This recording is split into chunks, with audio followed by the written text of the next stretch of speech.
We humans are extraordinarily and painfully vulnerable creatures.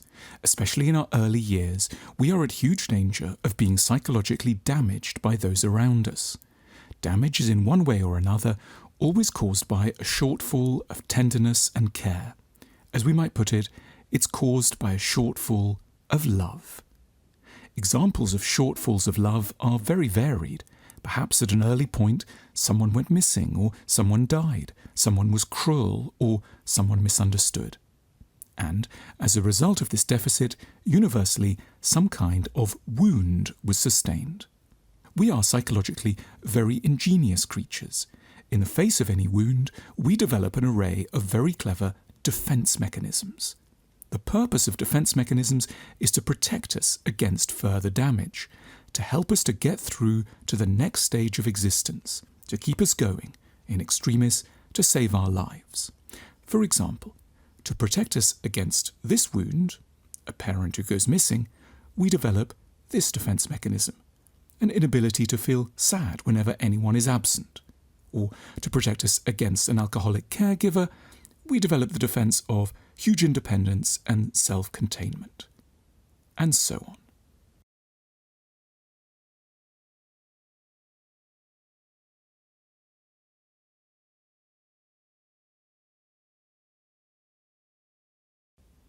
The problem with our defense mechanisms is that they always exact a price. While they protected us very well at a certain age, the more time passes, the more they become unsuited to the conditions that we face in the here and now. What were once ingenious adaptations to a hostile environment become, over the years, the causes of behaviours that limit our chances and ruin things for us. For example, to return to the above table but with a new column on the right, to protect us against this wound, a parent who goes missing, we develop this defense mechanism, an inability to feel sad whenever anyone is absent. And then the price of our defense mechanism is that our relationships are shallow and brittle. Or, to protect us against an alcoholic caregiver, we develop the defense mechanism of huge independence and self-containment. And then the price, we can't depend on anyone. A loneliness. And further examples follow.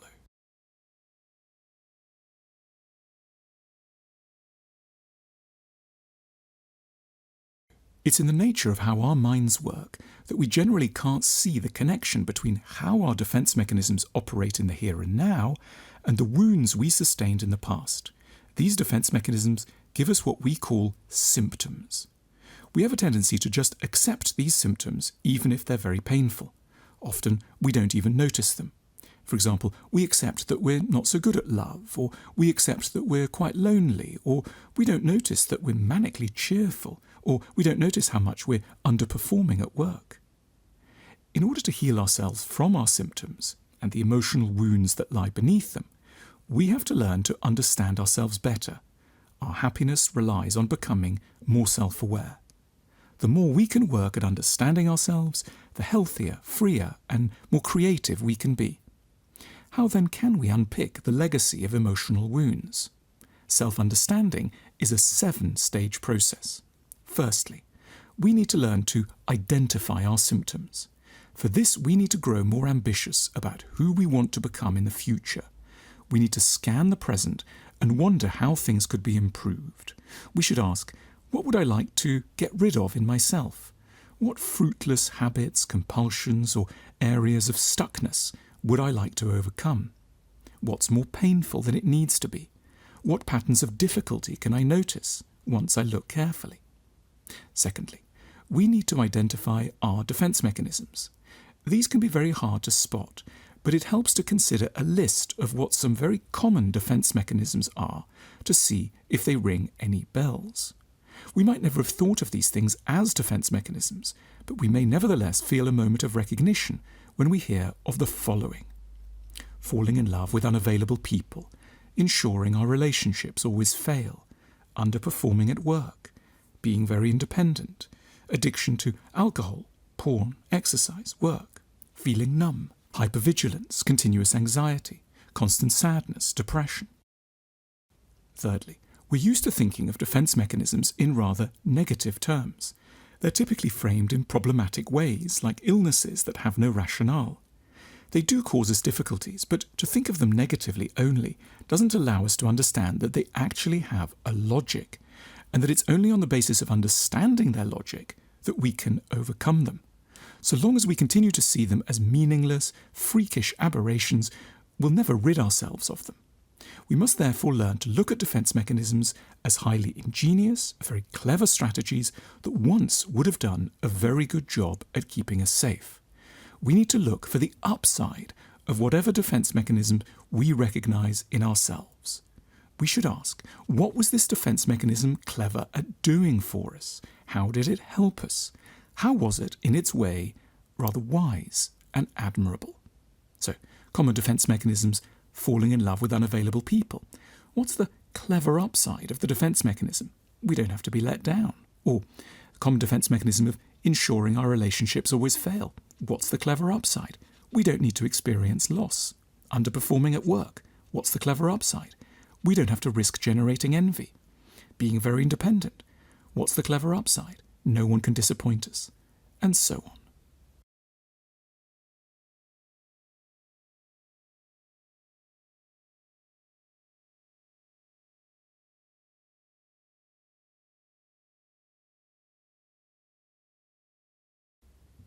Fourthly, now we need to reconstruct why a defense mechanism was ever necessary in our life. What was it about our past that would have made it necessary to have our specific defensive strategy in place? What wounds did we sustain? What happened in the past to make life difficult? We might not be used to thinking in this way. The past may be a long way back now.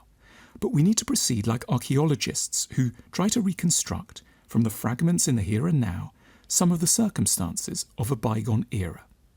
Let's add another column to our chart and try to fill it in as best we can. So, common defense mechanisms: falling in love with unavailable people. Clever upside: we don't have to be let down. Now, what wound might we have suffered in the past to make this defense mechanism necessary? Maybe mum was never there. Or imagine the common defense mechanism of ensuring our relationships always fail. What's the clever upside? We don't need to experience loss. Now, what wound might we have suffered in the past to make a defense mechanism like this necessary? Perhaps Dad was erratic. Or take the idea of underperforming at work. What's the clever upside? We don't have to risk generating envy. What wound might we have suffered in the past to make this defense mechanism necessary? Maybe there was an older sibling who was bullying and jealous. And so on.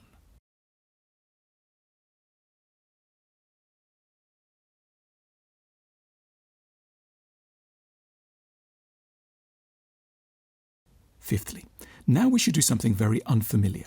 We should congratulate ourselves on having been rather clever with our defense mechanisms.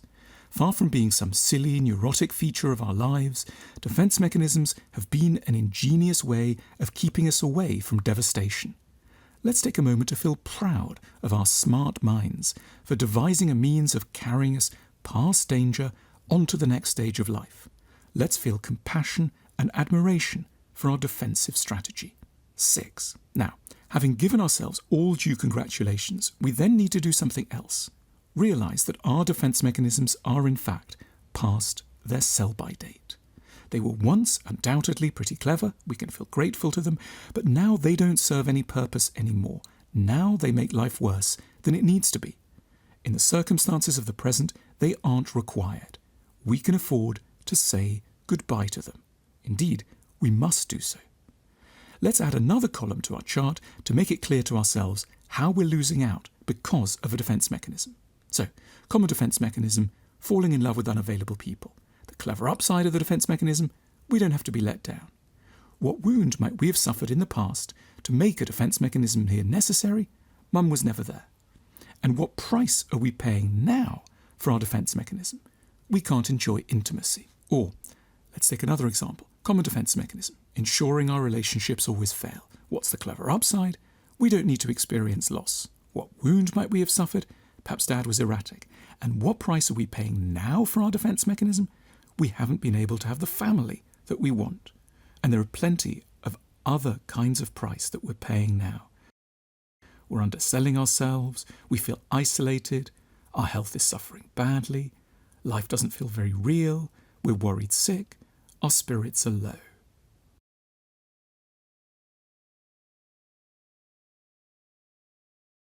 Seventh, now that we have the following, a defense mechanism in view, its logic, and its punishing price, we are in an excellent position to carry out the next step, deciding to say goodbye to the defense mechanism. Very gently, we can let our minds know that the mechanism that once kept us safe can be let go of. We can be safe in other ways. Indeed, our future flourishing depends on us surrendering our hold on our former defense. Once it made sense to be numb, now it no longer does.